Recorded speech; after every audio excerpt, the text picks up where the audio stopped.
Tu vois, ici en Auvergne, il suffit de se pencher, Nathalie, pour trouver des présidents dans la pelouse. Hein. Ouais. Et toi, c'est un autre genre de cueillette que tu pratiques. Enfin, c'est pas moi, hein, c'est une pratique ancestrale ici Bon. en Auvergne. C'est la cueillette des plantes aromatiques sauvages.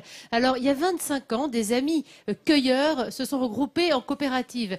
Pourquoi? Parce que on sent le boom depuis de nombreuses années pour toutes ces plantes aromatiques séchées ou pas séchées. Elles envahissent nos pharmacies, nos parapharmacies. On a envie tous de soigner avec ça. Et c'est vrai qu'ils ont choisi de se regrouper. Alors, c'est une coopérative qui ne vend qu'aux professionnels, aux herboristeries ou à d'autres, qui commercialisent dans le monde entier et plus particulièrement, et ça c'est assez étonnant, au Canada et au Japon, quand même 180 tonnes de plantes sauvages fraîches et séchées qui sont vendues comme ça à l'étranger. Alors, ce métier de cueilleur, en fait, c'est un métier de nomades. Parce qu'évidemment, on cueille ici en Auvergne, mais les nomades, les cueilleurs nomades, vont dans toute la France pour faire partie finalement intégrante de notre paysage. Et quand ils travaillent dans le respect de l'environnement, comme ils sont fins connaisseurs de cette biodiversité des paysages et de la richesse floristique exceptionnelle, ce sont de vrais acteurs de l'environnement. Parce que la ramasse, elle doit se faire de façon assez traditionnelle et quand elle est bien faite, elle entretient le paysage et elle favorise la bonne pousse année après année. Et c'est important de le préserver. Donc ces cueilleurs, on en a besoin.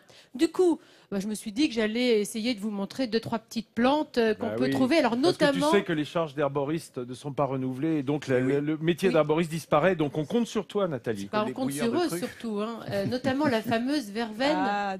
Du velet. Magnifique. Alors ça, c'est de la verveine sauvage. C'est important parce que celle-ci a d'autres vertus que la verveine qui est cultivée. Elle soulage les inflammations et elle a des propriétés apaisantes et anti-stress.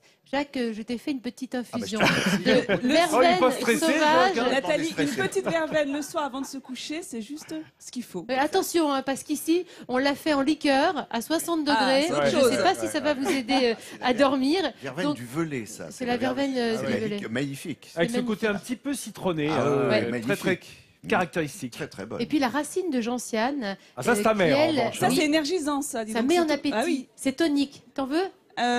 Pourquoi pas? Tiens, voilà. Donc, Jacques Maillot, il y avait pas une grand-mère qui te faisait des tisanes? Ah, mais si, bien sûr, mais surtout la verveine. gentiane, ça sert à faire la fameuse salette. Voilà. La gentiane, quoi. Qui est nettement meilleure que Est-ce que tu la es en train de m'expliquer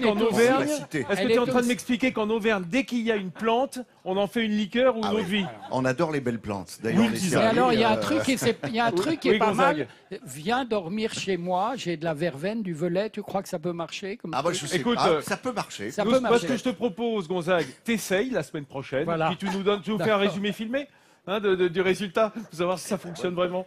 C'est une très belle idée, Nathalie. Bon très bonne. Ça te plaît? Ah oui, elle est délicieuse. Très bonne. Tu vas tout boire. Ah oui, je vais être dépuré après. Écoutez, faites-vous de la place, les amis. Merci, Nathalie. Merci. Merci pour tout ça. Faites-vous